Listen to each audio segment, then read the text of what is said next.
altura a gente vê o sofrimento da gente e do ser humano que está ali perto da gente. Ninguém está aí para essas coisas, ninguém liga.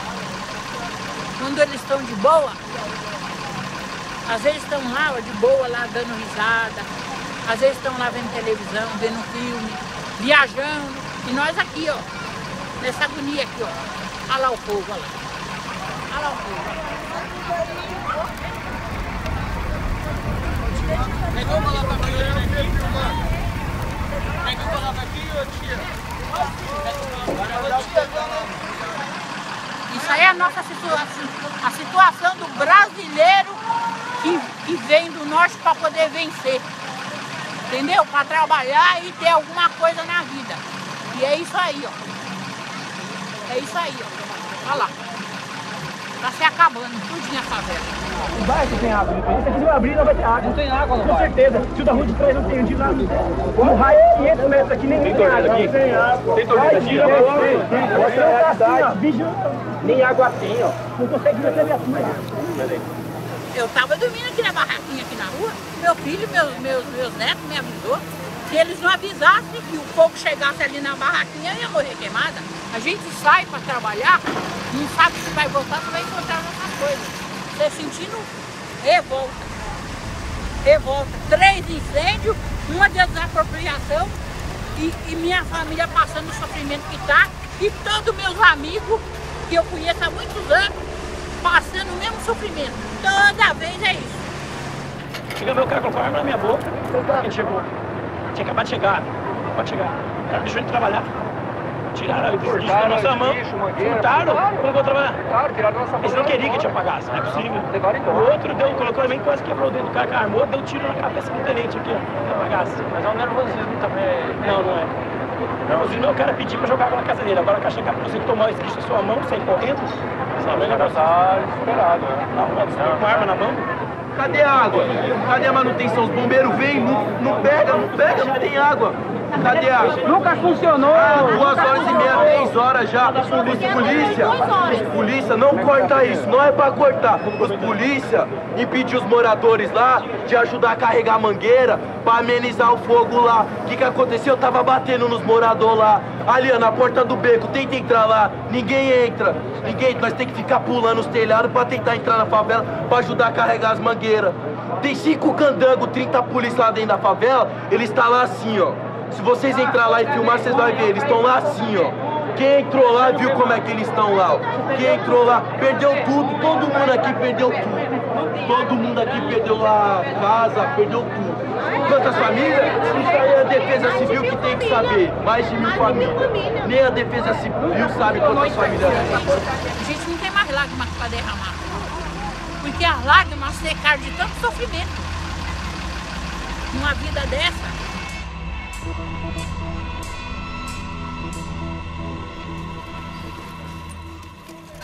A possível causa aqui que aconteceu aqui na nossa comunidade aqui, já é a terceira vez que a gente pega fogo.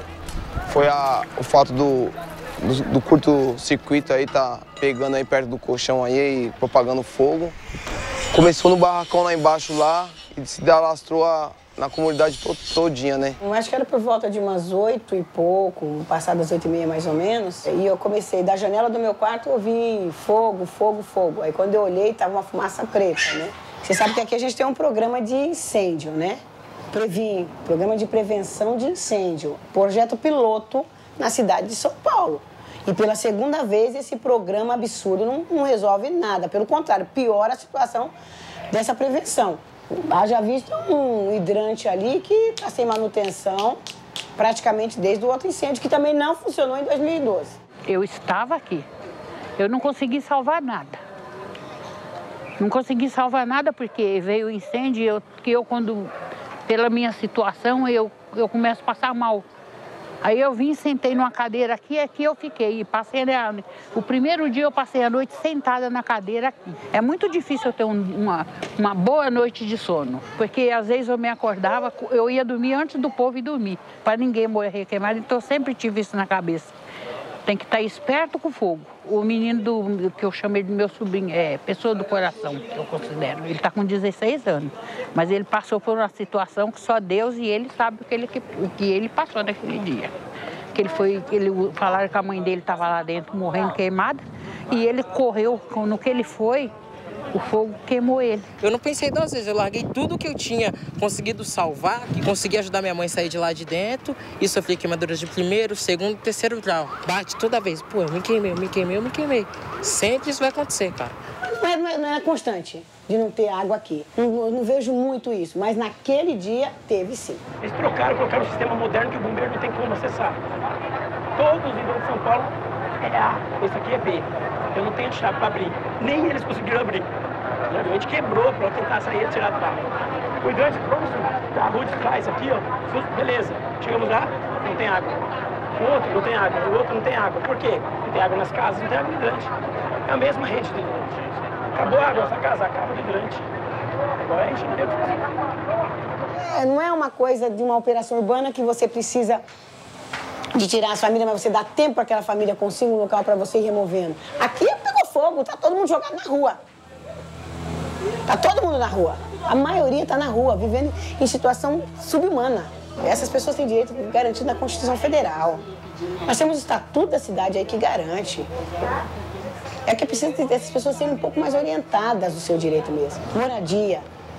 Ela poder mandar seu filho para a creche vestido. Ela poder dar um banho no seu filho. Ela poder usar um banheiro, sabe? Conseguir fazer suas necessidades fisiológicas de maneira decente. Não do jeito que está acontecendo.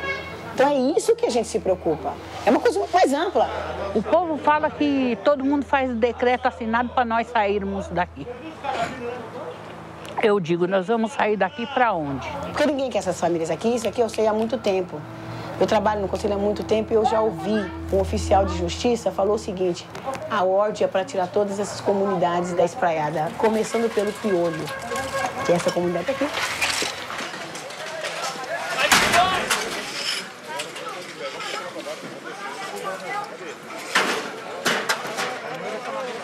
Porque eu vou dizer para você, eu não quero sair daqui.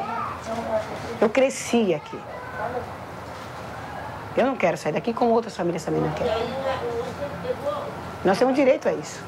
E aqui tá rolando a coisa do imóvel, né? Tem muita construtora grande querendo a área, então a gente fica com medo. Talvez esse incêndio que aconteceu pode ser proposital, entendeu? Porque aqui já chegou aqui a gente a pedir a área, algumas construtoras já chegou até aqui, a comunidade aqui para oferecer dinheiro para comprar os barracos. Então isso daí tudo, nesse momento, cai na tese, né? Desse incêndio aí pode ser criminoso também, né?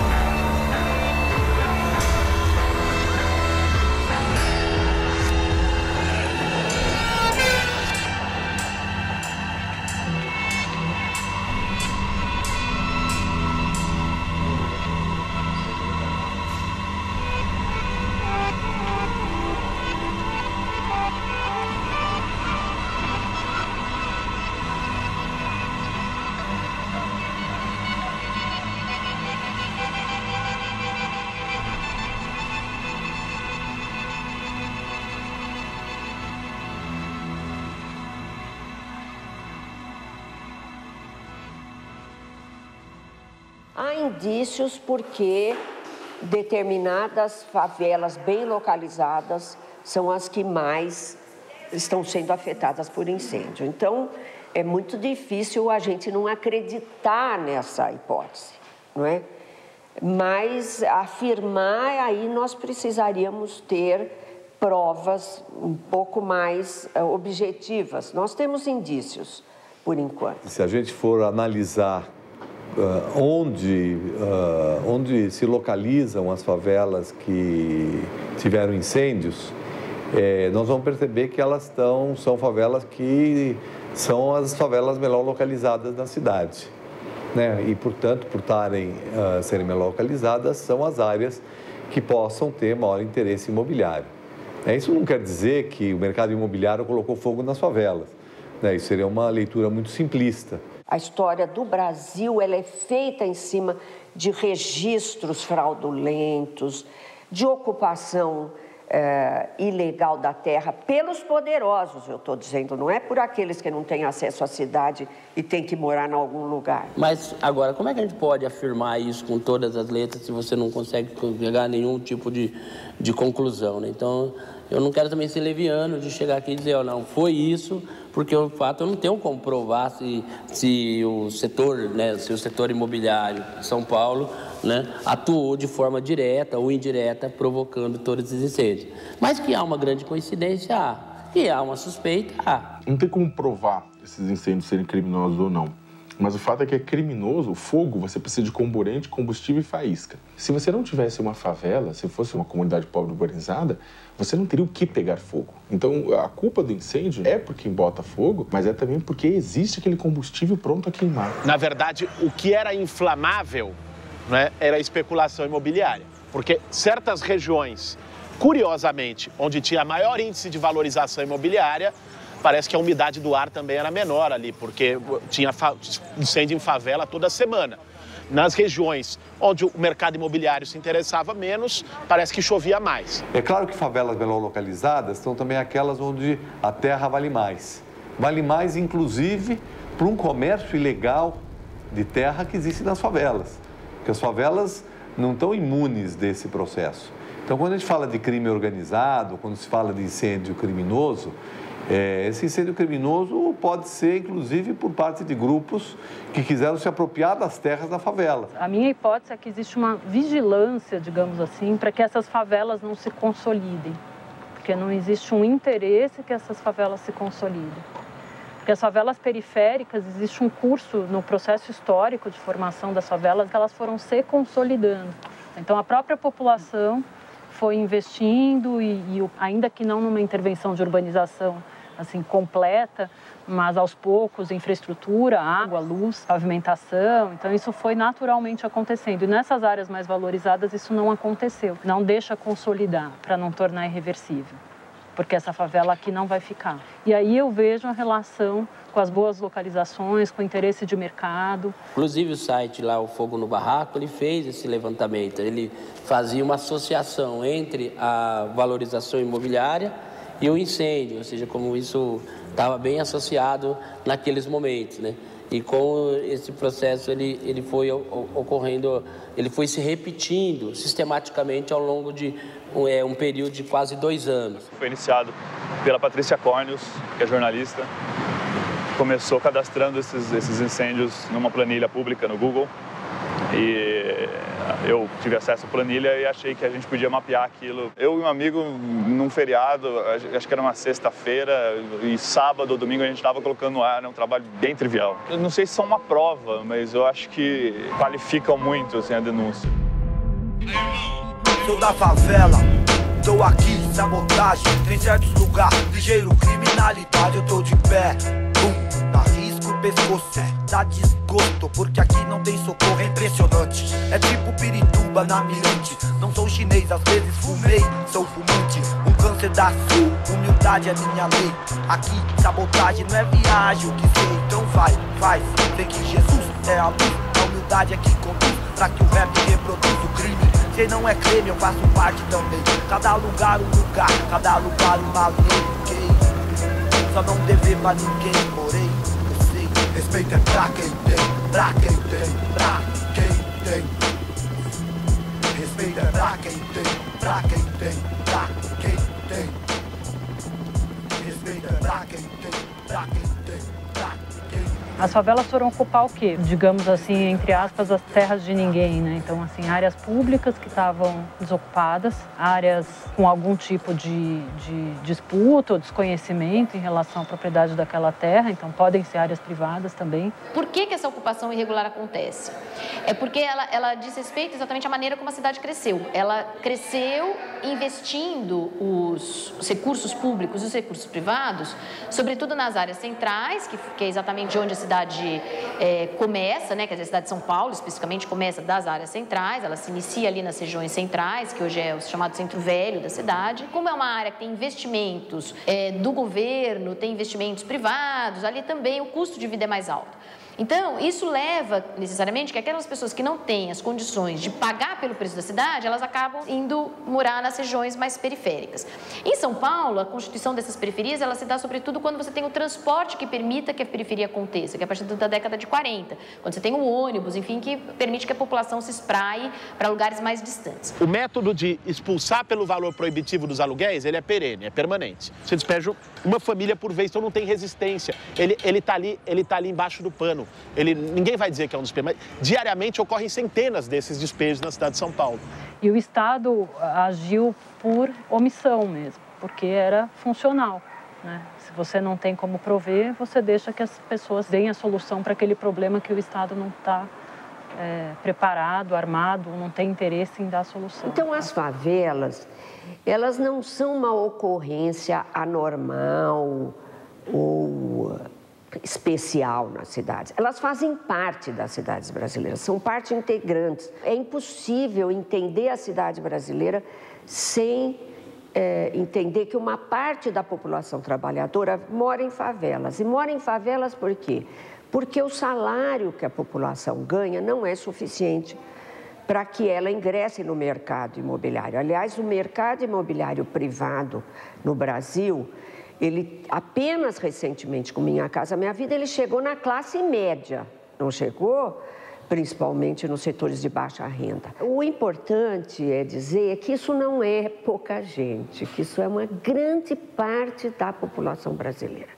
É isso que é importante. Eu estou falando em 1/4 da população da cidade de São Paulo. Quando você teve também um período de ocupações irregulares, grandes loteamentos, formação de favelas, isso mais para a década de 70 e 80, né? Você começou a ter de forma mais frequente os grandes despejos de comunidades. E, mais recentemente, não que isso não existisse antes, mas existia talvez numa escala bem menor, os incêndios em favela como método sistemático também de expulsão de famílias de regiões inaceitáveis. E olha, o incêndio de favela ele tem uma coisa ainda mais perversa. Porque, veja, quando que fazem um incêndio em favela? Quando é difícil despejar pelo método tradicional. Em alguns casos, a terra, o título de propriedade é todo enrolado, o cara não tem como comprovar a propriedade judicialmente. Em alguns casos, a comunidade está consolidada há muito tempo, então não é mais por liminar, já tem direito ao uso capião. Então, nesses casos mais problemáticos, o método preferencial, a descoberta genial do setor imobiliário, é um botar fogo, um acidente, né? Ninguém sabe, ninguém viu, a CPI diz que é por conta do tempo, do ar seco, né? E fica tudo bem.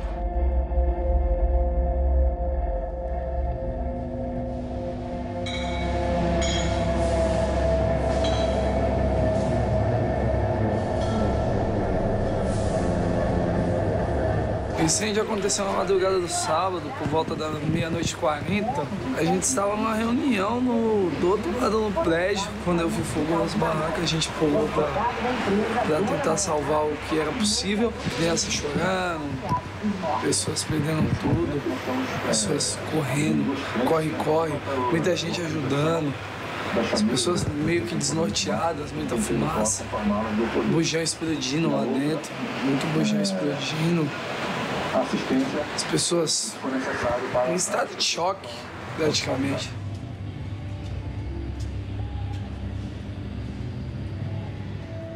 Então, cara, no começo eu nem acreditei, né? Porque sempre o pessoal falava que tava queimando alguma coisa. E dessa vez, pô, queimou tudo. Aí eu fiquei meio impressionado. Eu comecei a gravar até... Tá meio tremida as imagens, que eu tava com medo, tava explodindo muito botijão, muitas coisas lá. A Globo te procurou pra comprar as imagens? Então, na verdade, elas me procuraram, mas aí a imagem que elas queriam mesmo, eu excluí, entendeu? Deletei. Porque a imagem era muito forte, por isso que eu não vendi. Eles me procuraram, mas eu não vendi por causa disso. Eles queriam até dar um preço bom, mas eu acho errado ficar ganhando dinheiro em cima da desgraça dos outros.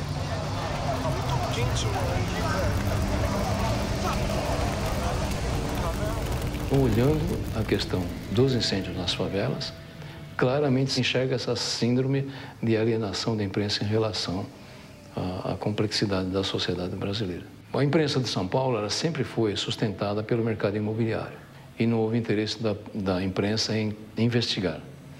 Não houve interesse e a imprensa também não tem mais habilidades de investigação, tem muito pouca habilidade de investigação. A imprensa brasileira, como uma instituição de importância social, ela está encolhendo, como eu disse, não só no tamanho, no número de pessoas, mas na capacidade de representar aquilo que se chamava de quarto poder. Então, como é que eu vou dizer que os jornais não cobriram corretamente a questão dos incêndios em favelas por causa do interesse no mercado imobiliário?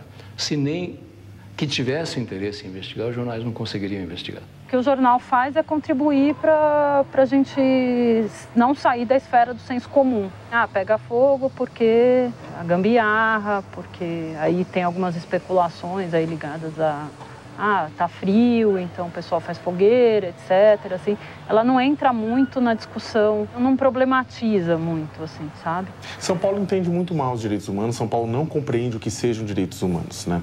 Parte da responsabilidade disso é da própria mídia, né, dos veículos de comunicação, que nunca fizeram questão de tentar discutir de uma forma mais ampla com a população o que são direitos humanos, direitos civis, políticos. Então a população não entende, a população sabe que falta coisas, ela demanda dignidade, ela demanda efetivação da sua dignidade por parte do Estado, mas ela compra facilmente o discurso desses veículos de comunicação, mesmo da polícia, quando há algum confronto, algum debate público, né? Infelizmente, São Paulo a população não entende o que é esses problemas. E aí, você não entender o que são os direitos humanos é o primeiro passo para você não efetivá-los.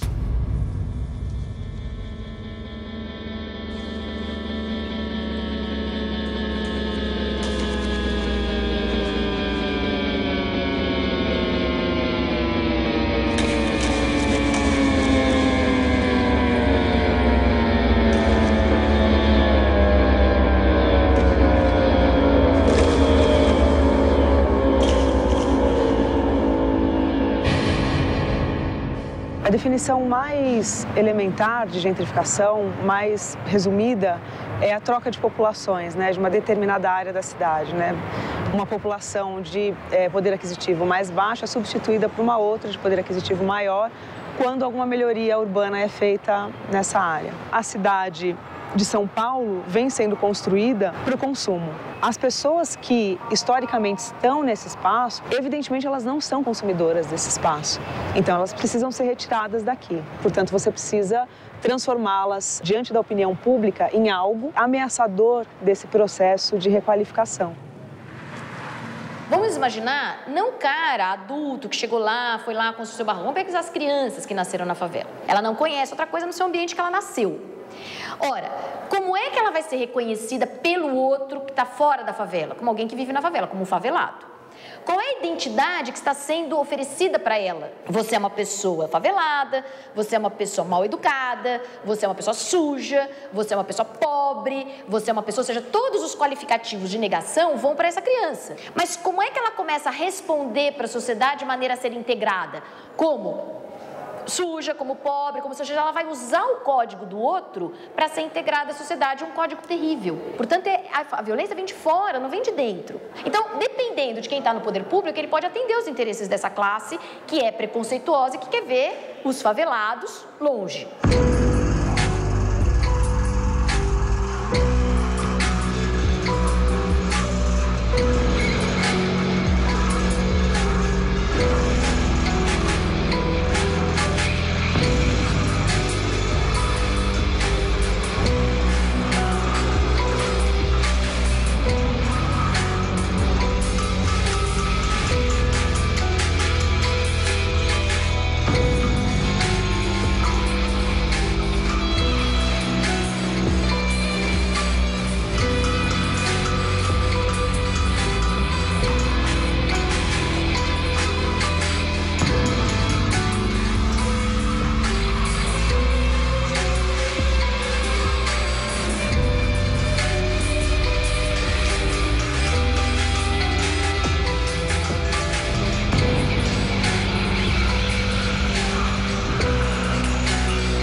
Você quer aparecer ou não? Não, então não. Então eu tô com o chão. Eu previ o que aconteceu. O previ há 2 anos atrás, ele foi colocado aqui como projeto piloto aqui na comunidade. Inclusive, o Corpo do Bombeiro encaminhou um relatório para o Ministério Público falando do problema que poderia ter, que estava muito em risco essas comunidades aqui para pegar fogo de novo. A Prefeitura não deu condições, não resolveu o problema. Então, a Prefeitura tem que ser responsabilizada por isso daí. A Prefeitura de São Paulo teve uma iniciativa de instituir um programa de prevenção de incêndios em favelas. Para combater princípio de incêndio.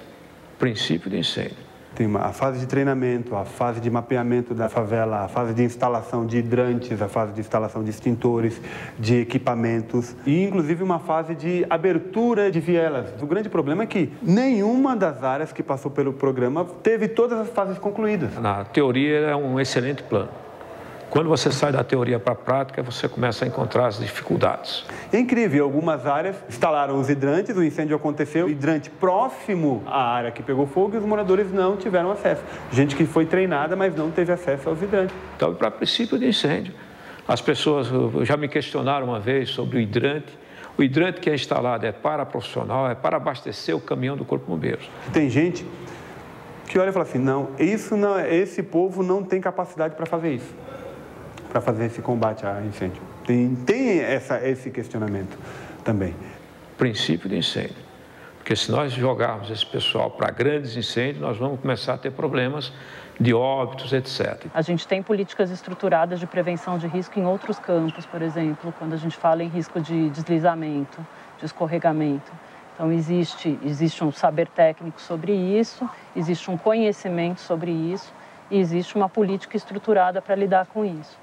Para incêndio, não. Como se fosse ainda uma fatalidade. Como se não fosse possível ter políticas preventivas que identificassem as favelas mais vulneráveis e propusessem, antes de o desastre efetivamente acontecer, intervenções preventivas. Olha o fio aqui, ó. Em que lugar do mundo, né, isso acontece? Acontece nos lugares em que a propriedade privada está acima da dignidade das pessoas.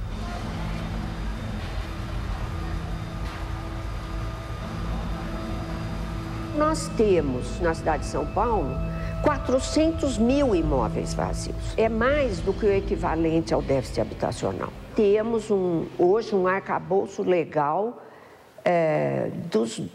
dos mais festejados no mundo. Só que ele não é aplicado. É prioridade, mas tudo isso no papel.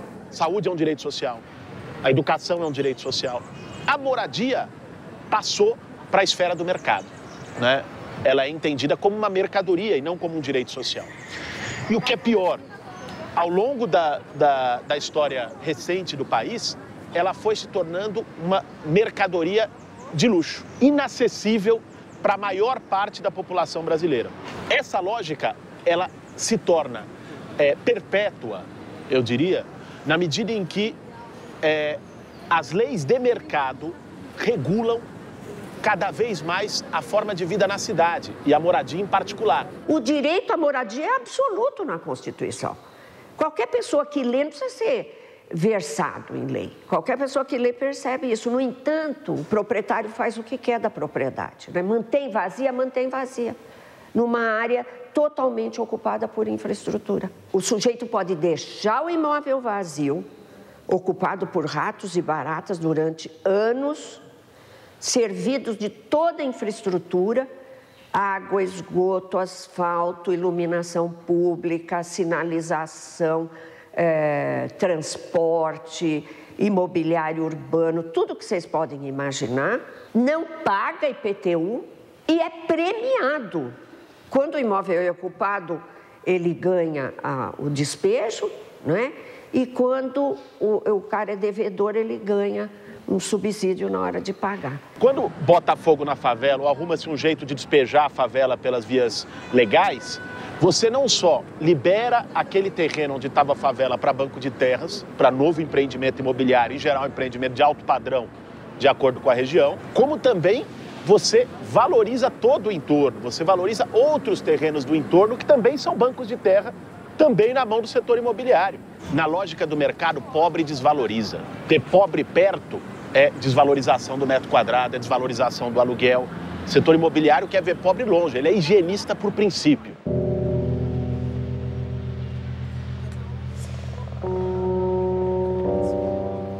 É duro você ver que você tem uma casa e de repente você não tem nada. Queima tudo, não dá tempo de tirar muita coisa. É muito rápido, entendeu? O fogo é muito rápido mesmo. Esse pedaço eu comprei e fui fazendo. Comecei fazendo de madeira, depois fiz de alvenaria, que era para evitar esse negócio de incêndio mesmo. Vi o fogo subindo ali perto daquele poste, eu corri aqui para pegar os documentos. Eu vou tirar ao menos os documentos.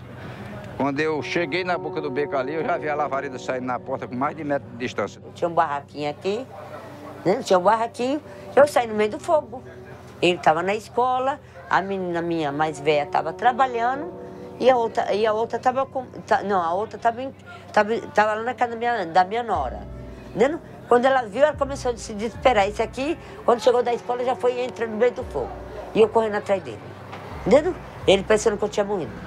E ficamos assim, alguns dias a gente ficamos na escola de samba, na quadra. E alguns dias a gente, depois eles não quiseram mais que a gente ficasse lá.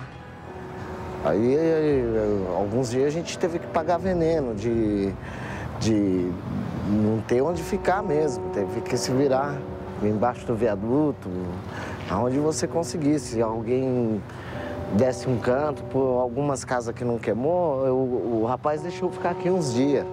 Minha sorte, né, que tem banheiro lá, é tudo organizado. Você vive há muito tempo aqui, você gosta do lugar, você se sente bem, viu? Aqui nós temos uma área muito boa da gente se viver, você não tem muitas confidências, viu?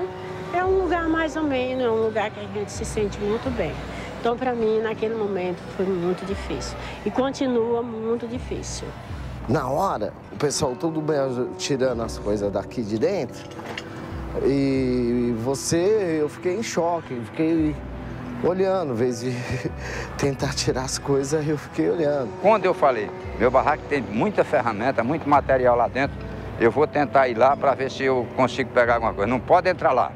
Tudo cercado, a gente não podia entrar. Enquanto isso, uns vagabundos moravam debaixo do viaduto, um bocado de noia, entrando e pegando. Quer dizer que os outros tinham direito de entrar, a gente que era dono não tinha. O pessoal saqueia mesmo. Quem não tem nada, quando eles viram pegando fogo, eles entraram ou levaram algumas coisas. Roupa, calçado, que dá para eles aproveitar, para eles vender, eles fazem isso. Aqui, ó, tá vendo? Como é que tá? Onde eu tô pagando aluguel. Olha aí a situação que ficou. Fiquei sem ter a onde ficar, fiquei pagando aluguel. Só essa porta aqui, paguei R$600 quando eu fiz, tudo organizadinho. Saquearam minha janela, tentaram levar a pia, entendeu? Ah, tá legal. Pode entrar. Então o pessoal entra aqui para usar droga e começa a defecar por aqui, tá ligado? Isso aqui era a minha casa. Fiz tudo de cerâmica, rebocadinha, tava tudo... Quebraram a parede para poder tirar os fios, os noias, sabe? Os bombeiros quebraram essa parede para poder apagar o fogo que estava aqui dentro, que aqui em cima tinha uma casa. Tinha uma casa de madeira, por isso que isso aqui pegou fogo. E aí ficou essa destruição aí que vocês estão vendo. O que eles estão fazendo com a gente aqui, no meu ponto de vista, é um massacre. Porque nem arruma local para apanhar o pessoal e nem libera o terreno para o pessoal se virar. Quer dizer que a gente tem que trabalhar para pagar aluguel e eles não tomam uma decisão nenhuma. Fizeram uma reunião na habitação e falou, quem tivesse de pé, não tivesse intacto, podia voltar. E os que não tivessem, receberia o Bolsa Aluguel e arrumava algum lugar para alugar. O Bolsa Aluguel é uma política necessária. Você tem despejos semanais na cidade de São Paulo. O que você vai fazer com essa família que foi despejada? O que você vai fazer? Esse Bolsa Aluguel eles vão pagar de 6 em 6 meses. O que acontece? Você vai ter que arrumar um lugar de R$300. R$300 ninguém quer alugar nem uma casinha igual essa aqui, que tá tudo queimado. O Bolsa Aluguel foi um ótimo programa, uma ótima solução. Como é que eu posso dar uma boa vida para minhas crianças se a gente, com R$300, você vai fazer o quê? Que era para ser uma solução temporária. Nem na favela, é R$500, R$600, fora água e luz. Eu vou trabalhar só para pagar aluguel e meus filhos vão comer o quê? Você tem que ter uma política emergencial para atender famílias que estão em situação de despejo, estão em situação de rua. O Bolsa Aluguel é a política mais eficaz nesse sentido. O mercado deu um boom e o valor continuou. Na verdade, não foi atualizado, ele é defasado. Em tese, era um valor de mercado. Agora, claro, em regiões mais centrais, assim, você nem tem muito esse mercado, né? Então fica mais difícil da família conseguir um lugar para ela morar por esse valor. Eu não recebi bolsa auxílio aluguel, porque me caguetaram e falaram que eu morei aqui. Tô morando sim, não minto para ninguém. Voltei para cá porque eu não tenho condições de alugar uma coisa melhor. E até hoje não tem o auxílio da prefeitura nem da habitação de nada, porque todo mundo aqui recebeu a ajuda aluguel. Eu até hoje não recebi, nem um centavo. Eu, no meu caso, eu não recebi, porque meu CPF estava irregular. Aí o pessoal já receberam 2 vezes, já faz 7, 8 meses que queimou isso aqui. E se eu não conseguir receber, eu pretendo, como eu disse, tentar restabelecer isso aqui. Porque eu não posso ficar na rua, né? Precisa de um pouquinho de estrutura, né? De você ter um lugar para morar, um lugar para tomar um banho, pá. Essas coisas todas aí, normal, né? Como todo mundo é. A gente está se sentindo um pouco inútil, porque eles não estão vendo o lado do ser humano como gente, como pessoas, viu? Então eu vejo isso. Isso é vida? Para o ser humano, eu acho que não é, não.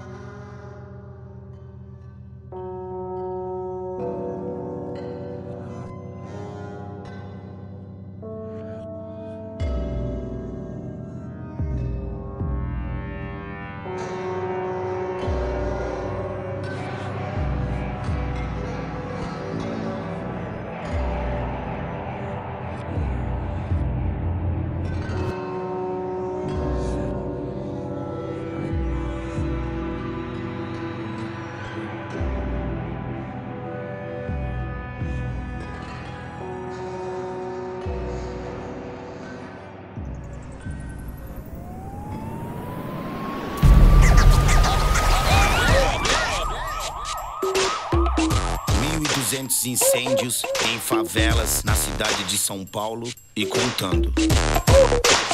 Você consegue imaginar que mais de 1,5 milhão de pessoas vivem com medo de perder tudo no fogo, de repente, do nada?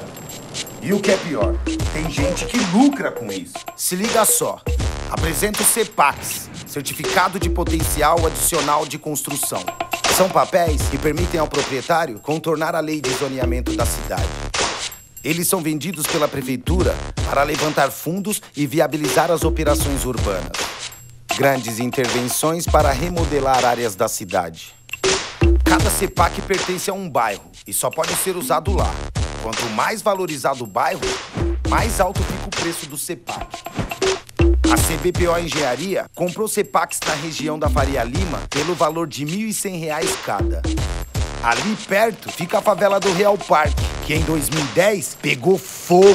Aí depois, com a urbanização da favela, a empresa vendeu os mesmos papéis por R$ 11 mil, uma valorização de 1000%. Nas eleições de 2008, a Associação Imobiliária Brasileira, da qual a CBPO faz parte, fez doações para mais da metade dos vereadores eleitos da Câmara Municipal de São Paulo. Entre eles, vai vendo, os vereadores que criaram e participaram da CPI dos incêndios em favelas.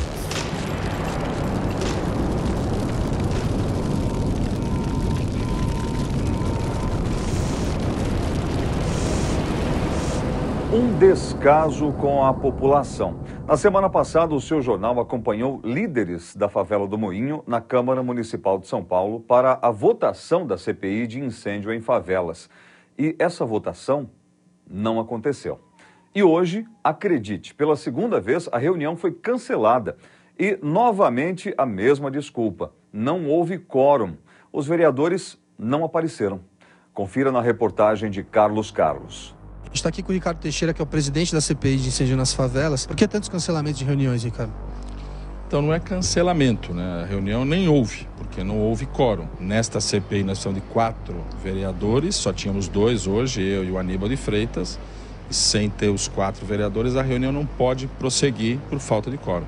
O que dá a impressão, para quem está vendo essa CPI acontecer, é que ela acaba funcionando como uma fachada, como se o poder público estivesse fazendo alguma coisa só para falar que está fazendo, mas na verdade não está acontecendo nada efetivamente, né?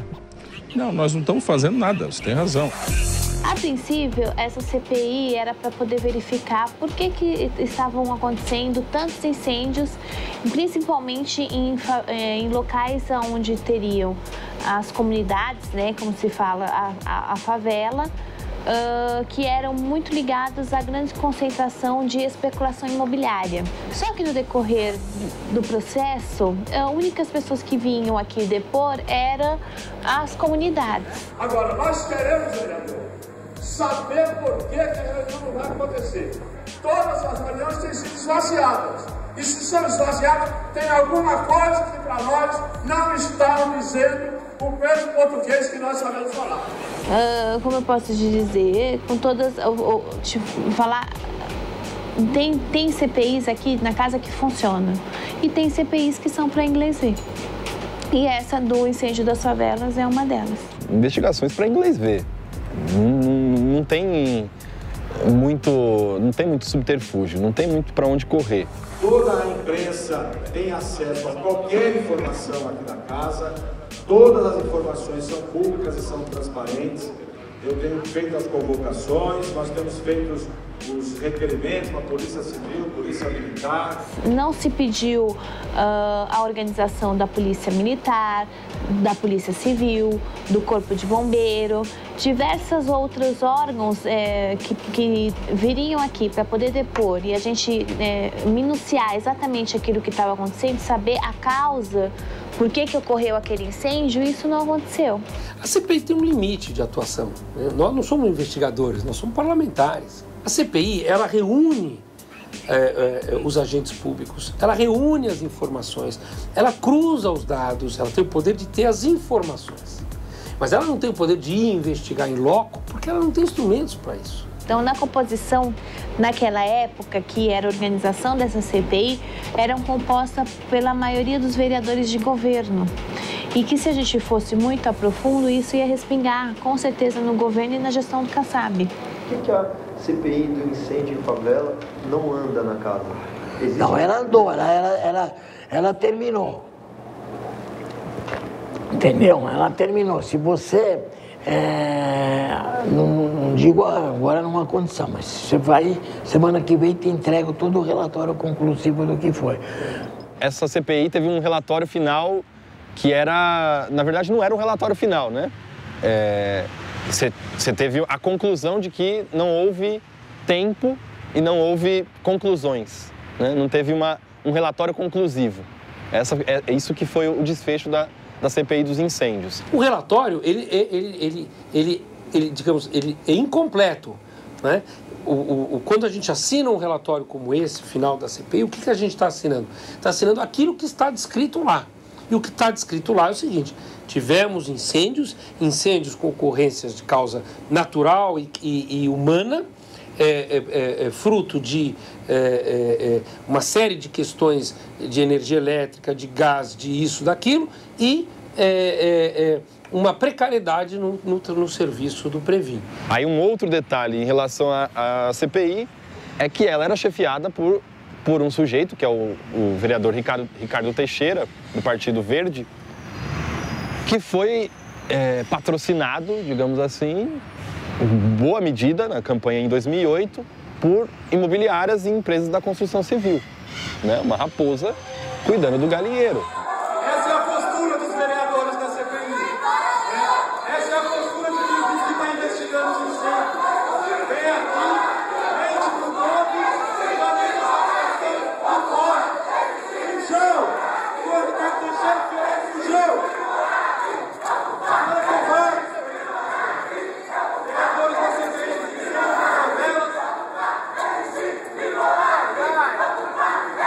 poder público entra, como entrou no caso escandaloso dos incêndios em favela em São Paulo, acobertando, incentivando por vezes, né?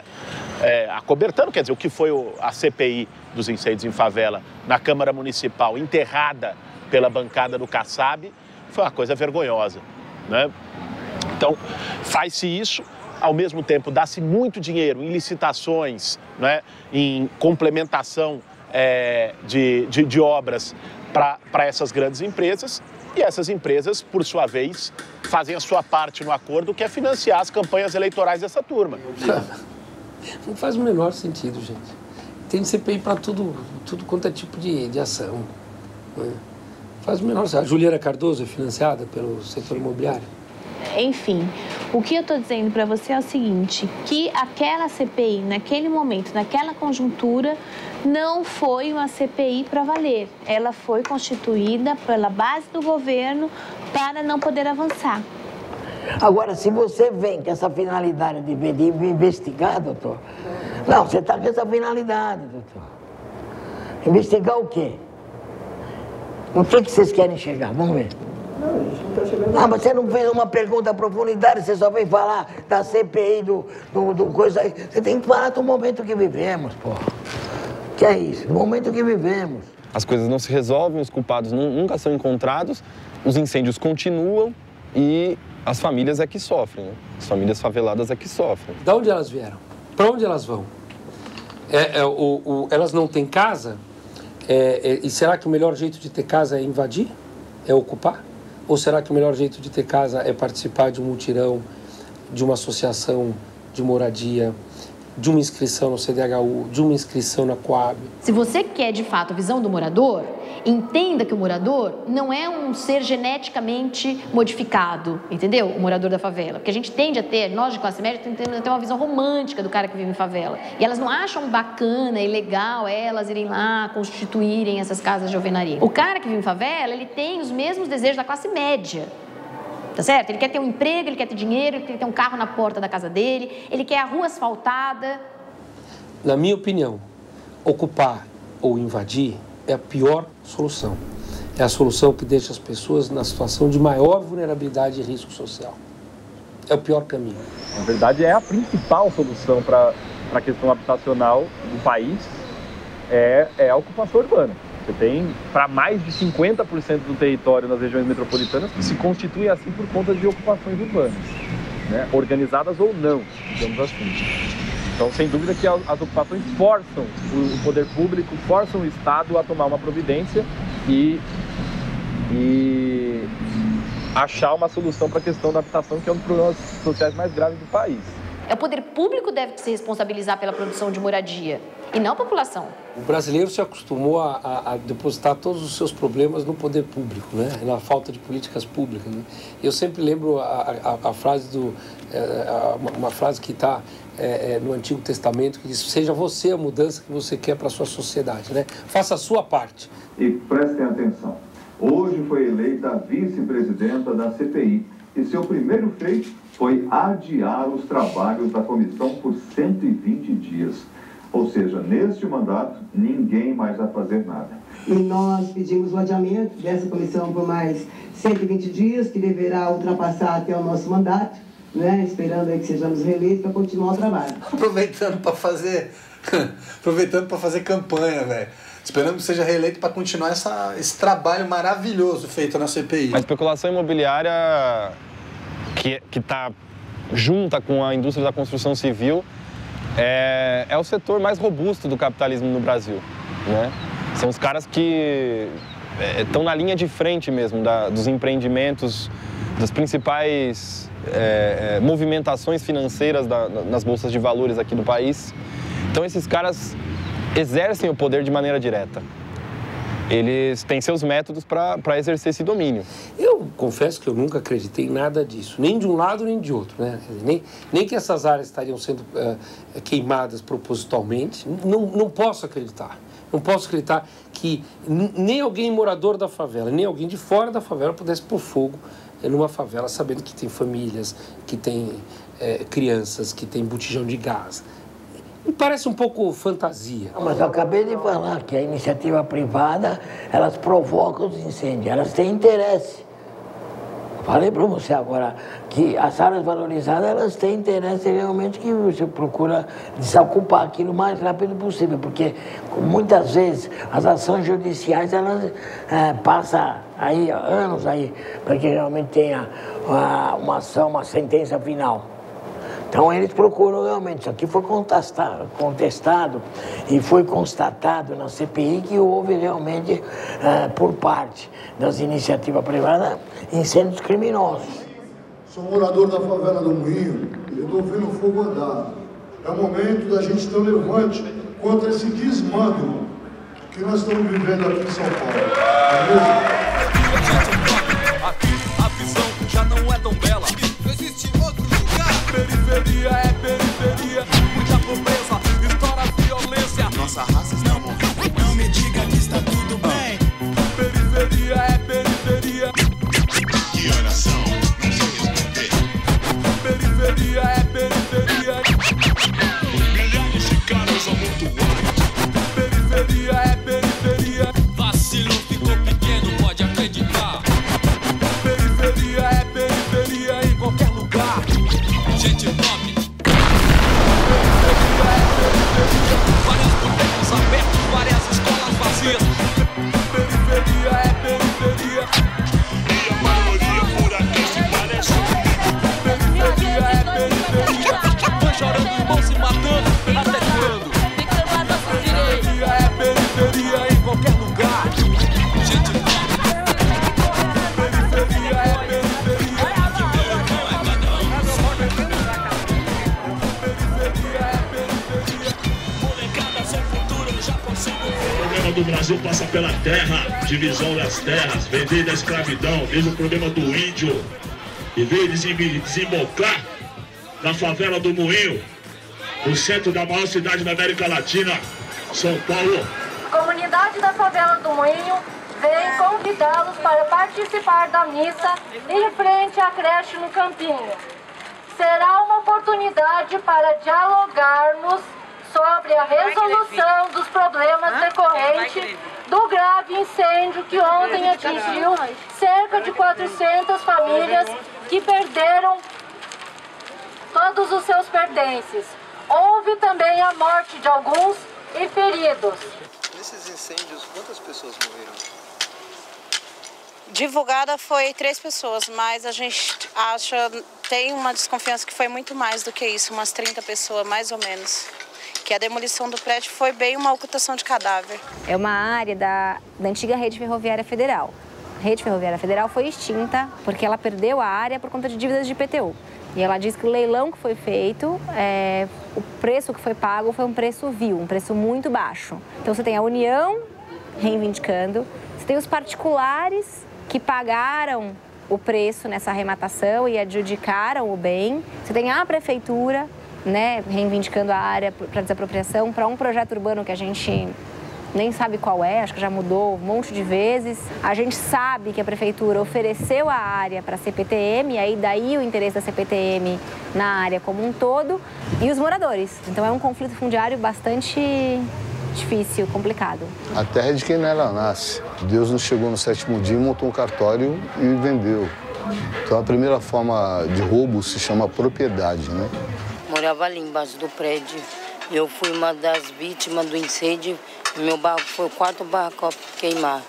Daí meu marido, um monte de homem tentou apagar, mas não conseguiu, porque estava um calor muito forte e um vento. Daí foi alastrando o fogo e daí não teve como pegar nada, nós tivemos que correr do incêndio. E aí o que acontece nessa visão e nessa forma de pensamento que constitui o Estado é de expropriar o direito dos moradores do moinho. A lei de desapropriação foi feita em 41. Então ela é pensada para uma lógica de propriedade, não para uma lógica de posse.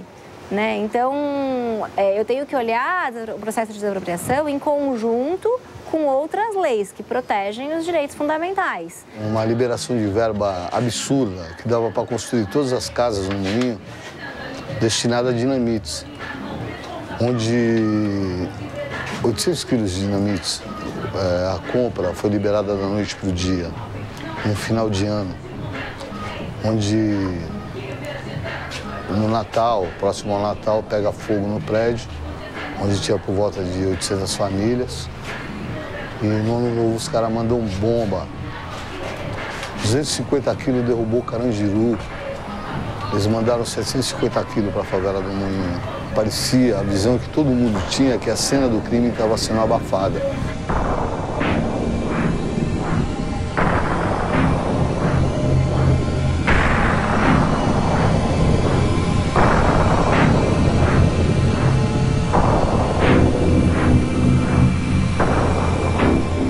E o fogo corria pelos cantos do corredor.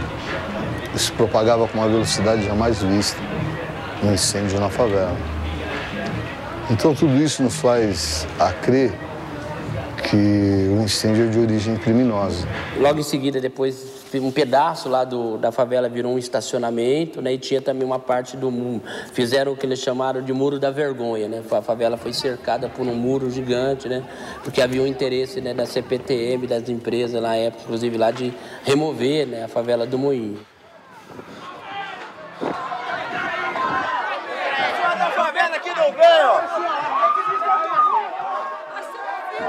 Eles colocaram esse muro que diz que era uma área de risco aqui para demolição do prédio. Esse muro foi construído. Derrubaram o prédio em 5 dias pós-incêndio e desde então a gente não teve mais acesso a essa área. Observa-se a necessidade imediata de ser criada uma rota de fuga alternativa que propicie também o acesso operacional das viaturas de combate a incêndio. Então isso aqui não dá para esperar até agosto não. É isso. É isso. É isso. Então tem que levar o corpo de bombeiros lá, leva para a subprefeitura, viu, Marcos? Semana que vem, se hoje não fosse sexta, ia ser amanhã. O bombeiro diz, olha, para a comunidade ter segurança, precisa fazer I, A, B, C, D. Faça. Vocês decidiram, então, derrubar essa parte do muro? Porque desde o dia 15 de julho, o prefeito disse que ia derrubar o muro e a gente está derrubando como um ato político. Entendi. Agora, o que foi? Assim, tiveram os incêndios, aconteceram uma verdadeira tragédia. Eles construíram esse muro, vocês ficaram praticamente ilhados aqui. Como é que é? Ficamos ilhados por 2 linhas de trem e um muro. Ou seja, se tiver um incêndio aqui, vocês não conseguem. Nós temos o muro queimado. O bombeiro já falou isso pra gente, é isso que a gente está batendo. A gente tem uma liminar do bombeiro, tem uma liminar do juiz que é para derrubar o muro e até agora nada. Ou seja, vocês têm em mãos isso? Vocês conseguiram na justiça? Ali, tá ali, ó. Tá colado na parede. A gente mandou ampliar e colamos na parede a liminar do bombeiro e a liminar do juiz para derrubar o muro. Como é que você pode defender que numa situação como a do Moinho, que além de estar com contaminação, você tem 2 linhas de trem, as pessoas fiquem lá? É defender que provavelmente algumas morram se tiver um incêndio, ou um trem descarrilhar, ou uma coisa do tipo. O que a gente combinou com os moradores? Vamos fazer o cadastro de todas as famílias, não só das que perderam suas casas. Quem for para o aluguel não pode mais construir o seu barraco aqui. E aí muita gente queria construir. Aí, claro, num ambiente de conflito desses, às vezes sai bobagem, se o prefeito decide fazer um muro, que não adianta, não resolveu nada isso. O caso do Moinho, por exemplo, é outro caso dramático, porque você tem uma comunidade que está entre trilhos de trem,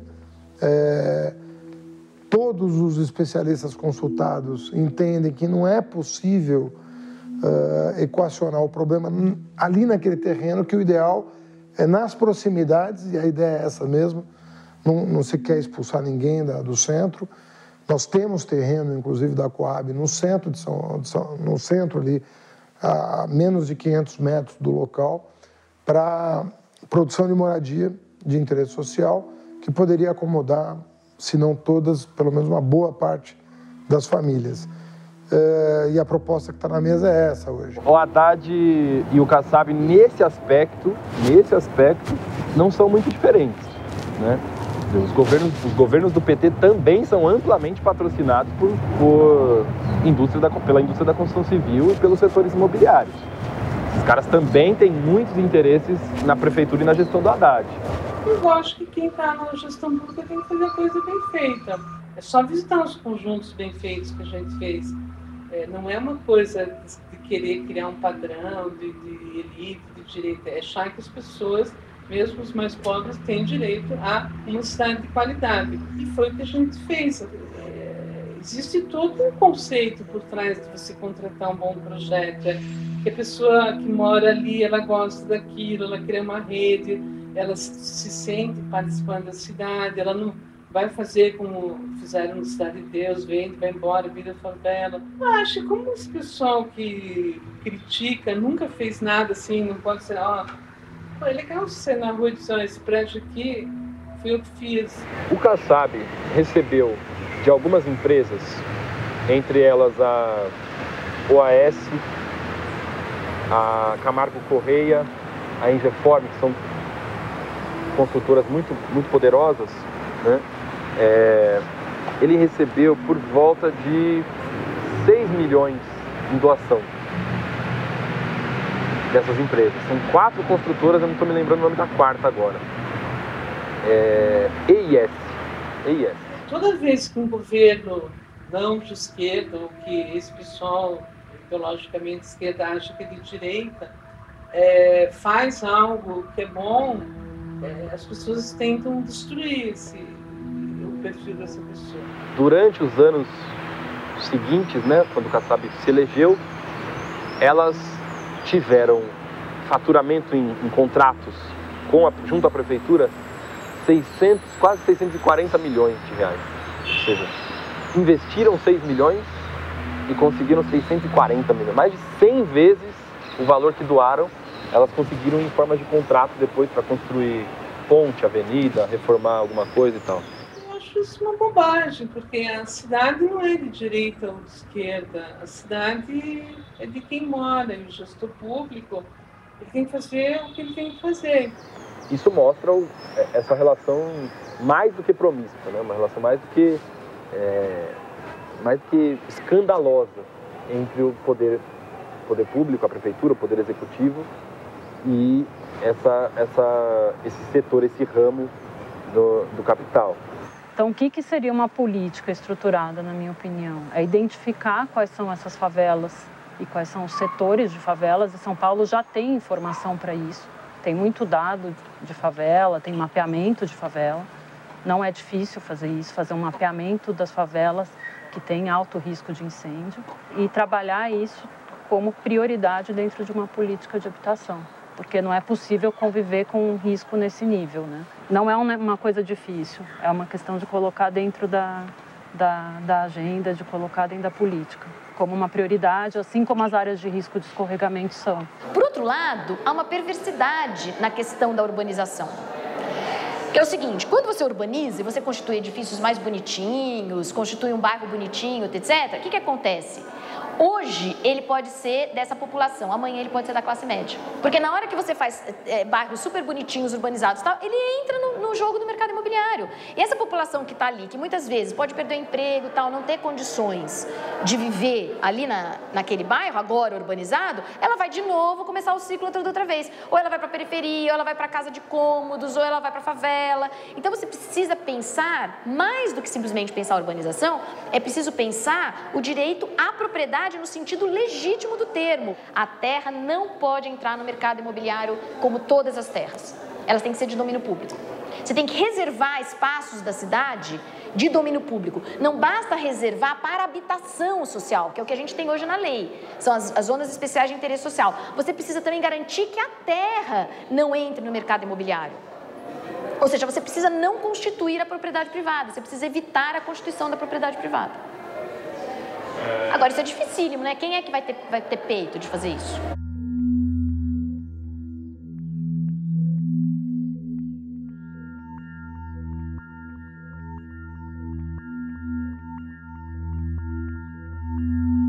Então, a minha questão para não querer me identificar é porque eu fico só, não tô com medo, mas eu só acho que eu preciso me proteger também.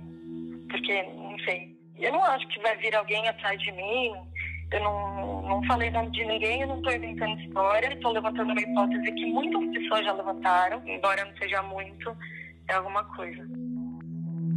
Eu vi a favela que a gente conhece como Fazendinha aumentando. E eu fui vendo ao longo desses 2 anos o empreendimento crescendo, e sempre foi uma dúvida se aquele terreno onde da favela era público ou era particular.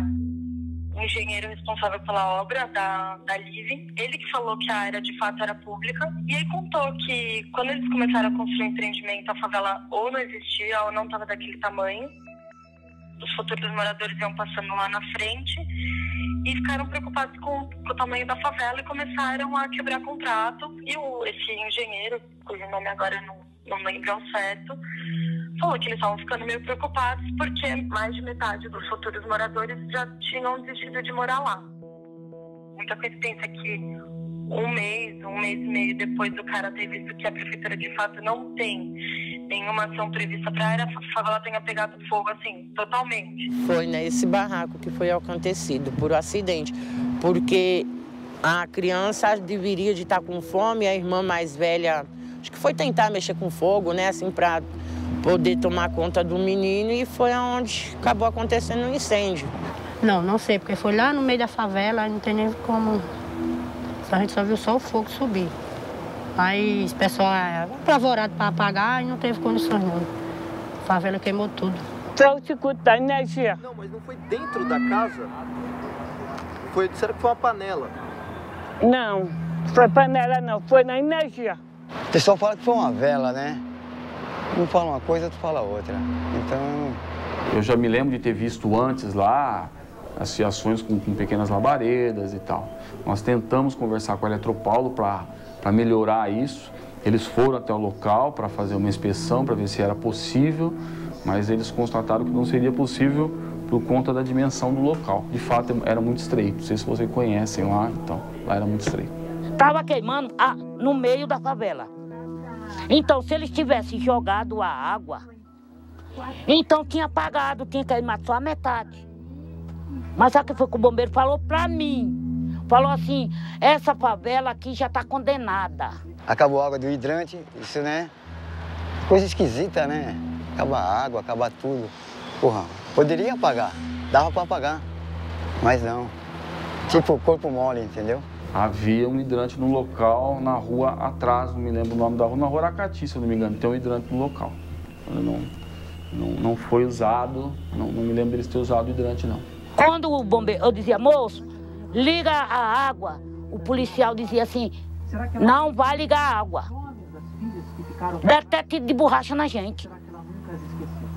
Por isso que eu estou dizendo pro senhor que queimou porque quiseram.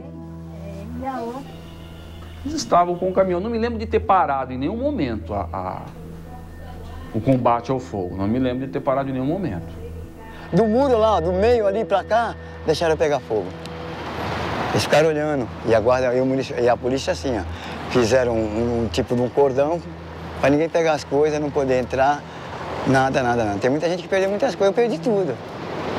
Perdi tudo. Se tivesse uma defesa pública mesmo, uma pessoa que tivesse responsabilidade e tivesse amor por a periferia, as pessoas que são humildes, que não têm condições, e eles tivessem mais um pouco de responsabilidade e amor ao próximo, eles tinham dado de conta do incêndio e apagado, não tinha acabado com tudo e acontecido a tragédia que aconteceu e morrer 2 crianças dentro do barraco lá, que ainda levaram para o hospital, mas não deu jeito não, eles morreram. A gente não sabia que ela estava dentro do barraco. Quando pegou um fogo muito grande, nós vimos os pezinhos deles por debaixo da porta. Quando a gente tentou abrir a porta, quebrou a porta, conseguimos tirar eles, estavam os 2 abraçadinhos, grudados no outro. Quando puxou, caiu os pedaços. Os pedaços dele caiu. A última informação que eu tinha é que eles estavam se recuperando. Inalaram fumaça e tiveram queimaduras nas pernas, se eu não me engano, não tenho o dado preciso, tá? Mas o que eu ouvi lá foi isso, e que eles estavam se recuperando.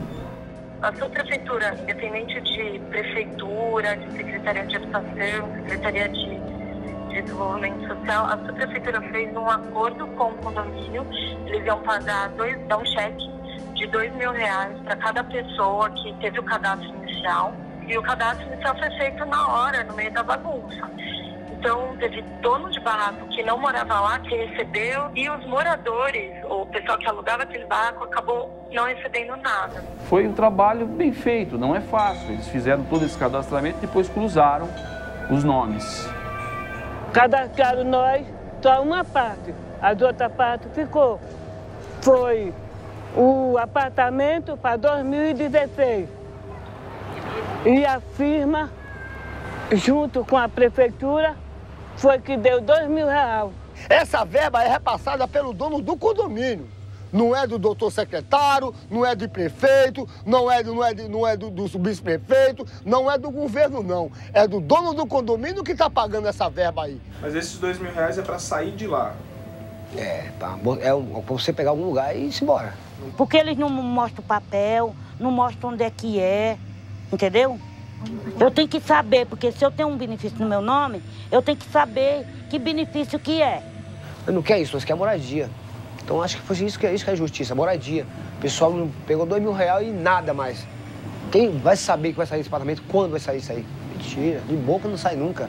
Eu já fui aqui, nesse endereço que é assistência social, lá no centro da cidade, na rua São João. Para poder fazer o quê? Caçar o cadastro que tem aqui, que é escrito que é um tal de um benefício que nós recebemos, que é sobre os R$1.500. A mulher falou, assistência social, que ia puxar tudo no cadastro. Puxaram tudo e não consta nada. Não consta nada, por quê? Não consta nada porque nós não temos cadastro. Porque nós não pegamos apartamento nenhum. Foi o único benefício, foi os R$1.500. Até a própria assistência social falou, até para o próprio secretário, o doutor Miguel. Eles têm direito, sim.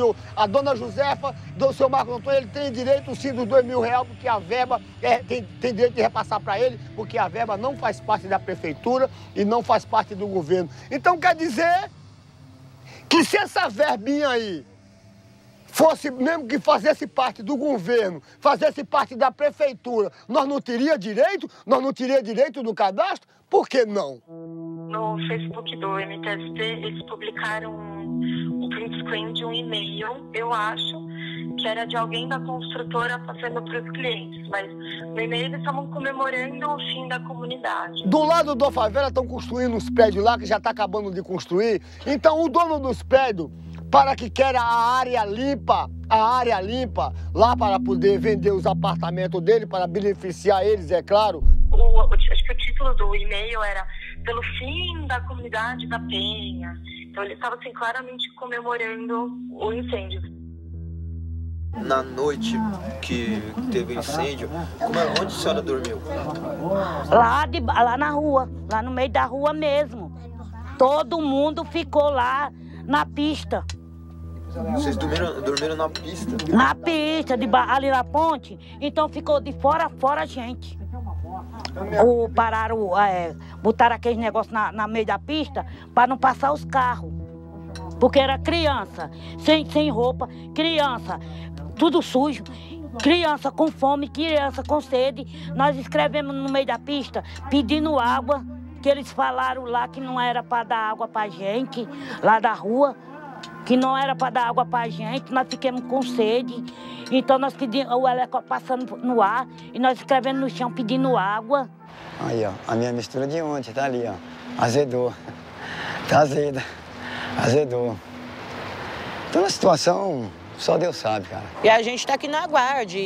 Agora vamos ver, que até agora diz que dia 12 sai esse dinheiro, né? Mas aí o pessoal já tá disposto de levantar a favela aqui debaixo do viaduto aqui. Se não sair, eu vou continuar aqui, não tem pra onde ir. Segunda-feira amanhã, ou terça-feira amanhã, nós não sabemos o que vai acontecer. Porque ele está de vir da manhã até o final da semana para derrubar o resto do barraco lá, tudo lá. Prefeitura, não vê ninguém aqui. Negócio de saúde, não vê ninguém aqui. O pessoal que fica doente vai pra lá, vai pro posto lá. Porque não vem aqui ninguém. Nem a caçamba de lixo, pra pôr o lixo aí não parece ninguém pra ajudar nós, cara. É incrível. Estamos realmente abandonados aqui, ó. Abandonados. Que eu recebo um salário mínimo dos meus problemas. Que meu aparelho, por causa do fogo, deu problema. Tá na autorizada até hoje. Aí eu ainda vou pegar, ela vai ligar para me pegar. Eu recebo um salário mínimo desse meu. Como que eu vou pagar um aluguel e comer? Eu já tô falando que amanhã eu já tô lá. E se eles quiserem passar a máquina por cima de mim, eles vão passar. Eu não tenho revolta. Eu só quero um lugar para mim e para meus filhos. Mas é revoltante você ver tanto lugar aí ao léu, sem nada, e o pessoal não deixa ocupar, não deixa fazer uma casinha. Isso é injusto. Deixa lá. Mundos e fundos. Quer dizer, imobiliária, né? O pessoal quer dinheiro. indústria. O pessoal que precisa, eles não dão terreno, não dão nada. Quando acontece um fogo, o que a gente faz? Só pega as crianças e vai embora. Entendeu? Então, o que dá para salvar, a gente salva. Agora, o que não dá, meu filho, fica só com a roupa do couro. Porque nós não vai sair de lá, não. É só o que eu tenho a dizer. E vocês, como uma reportagem, e que as autoridades, a assistência social, os governadores, os nossos governadores do nosso país, os vereadores, os prefeitos, os deputados, que se estiverem me ouvindo, se chegar até aos ouvidos de vocês, aos olhos de vocês, que tomem uma providência por nós. Não só por mim, não, mas por todas as famílias que estão ali naquele local, por todas as mães de família, pai de família que ali se encontram no mesmo sofrimento que nem nós. Porque nós não temos condições de tomar essa providência. Nós não temos estudo, nós não temos um trabalho fixo, nós não temos uma moradia fixa, nós estamos lutando para isso daí.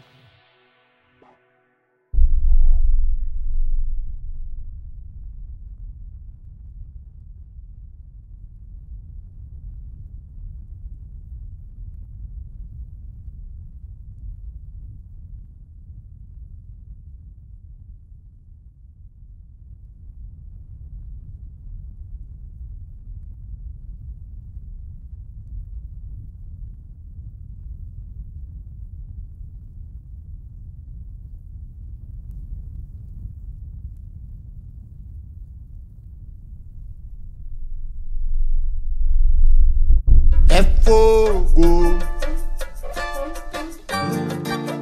a vida de toda essa gente, pra viver honestamente, sol a labutar. Mas ontem, quando voltei do batente, na favela queimava inclemente o barraco que outrora já fora o meu lar. Meu olhar transbordou na esperança do fogo apagar. Meu peito calou, sem lágrimas pra derramar. Meu olhar transbordou na esperança do fogo apagar. Meu peito calou, sem lágrimas pra derramar. É fogo, é fogo, a vida de toda essa gente, pra viver honestamente, sol a labutar.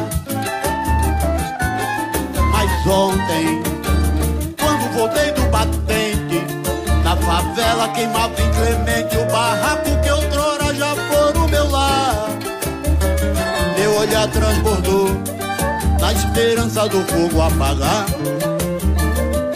Meu peito calou, sem lágrimas pra derramar. Meu olhar transbordou na esperança do fogo apagar. Meu peito calou, sem lágrimas pra derramar. Vou morando no sapato, onde a faísca pode se acender, porque nunca bebi da bebida daqueles que estão no poder. É ver pra crer, o despejo é um destino cruel. Favela queimando para construir mais um arranha-céu, enquanto os ratos invadem as casas de terno e gravata, maleta na mão, prometendo que é de Deus pra quem não pode beber. É fogo que queima e arde, sem explicação, nem sei porquê.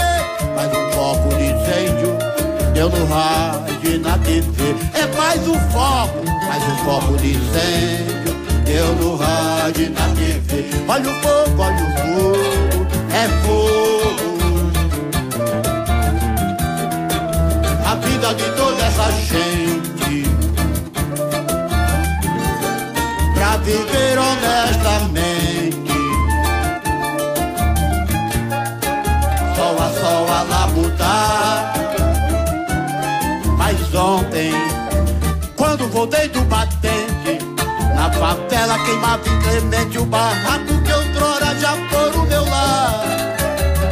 Meu olhar transbordou na esperança do fogo apagar. Meu peito calor, sem lágrimas pra derramar.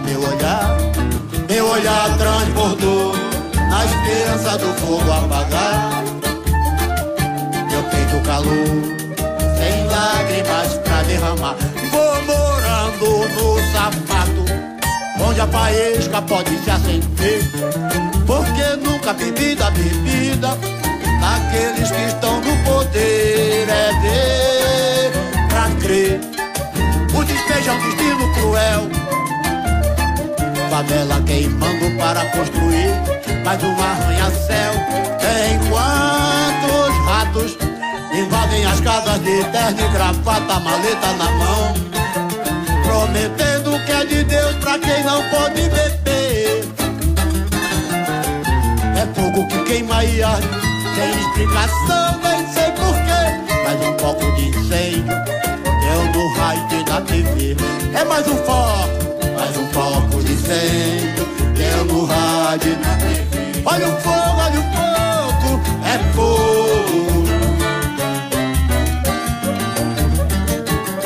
É fogo. Olha o fogo aí, é fogo.